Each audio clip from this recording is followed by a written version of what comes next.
Guys, ako'y tapos ng maligo. Ay, nako, mandin. Parang, sa tingin nyo guys, mukha bagong paligo yan? Awari ko hindi. Napakainit. Para ko hindi naligo. Oh, ayan. Tutok ako sa electric pan. Nakatutok ako sa electric pan na ang binubuga ay apoy. Ay, para ko hindi naligo na ito at ang pawis ko ay tagaktak. Pambihirang buhay ito. Hindi ka pa nag-uumpisang magtrabaho, pagod ka na. Oh, sino mga relate diyan? Yung bababa ka pa lang ng shuttle ay parang ayaw mo nang bumaba at umuwi na laang. Sa sobrang init ay yung pakaramdam mo ay pagod ka na. Oh, pare kayo relate. Ano? Sobrang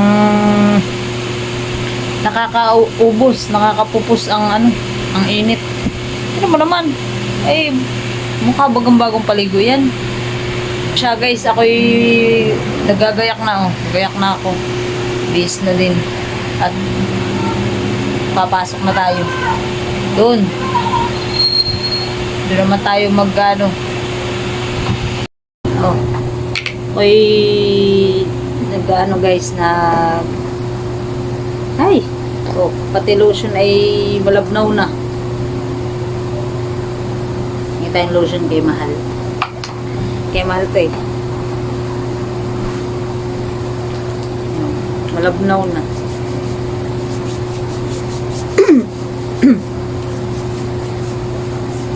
Maya lang ay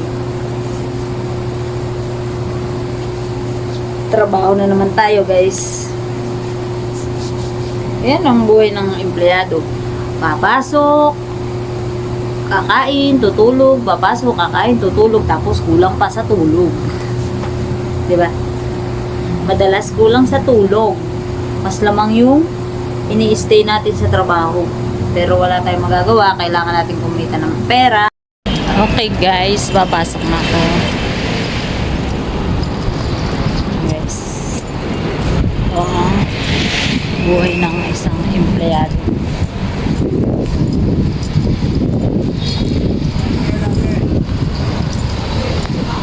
Lalakad na ako kasi yung boarding house ko guys ay malapit lang sa shuttle namin.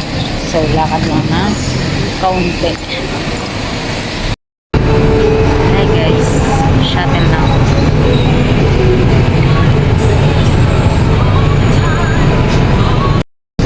Shuttle guys, ito yung service namin, sinasakay namin pag papasok kami sa trabaho. So yan guys, ito sa ayan guys, HM Transport. Ayan guys, yung sinasakyan na papasok mga trabador. Ayan.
guys. Dito na ako sa company.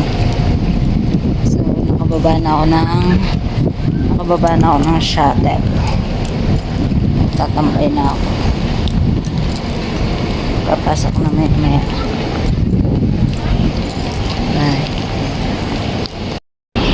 Nandito na ako guys sa aking tambayan bago pumasok sa loob.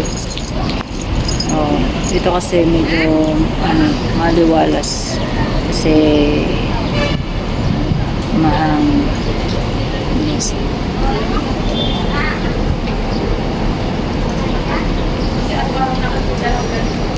yun guys, hanggang dito na lang. Bye bye.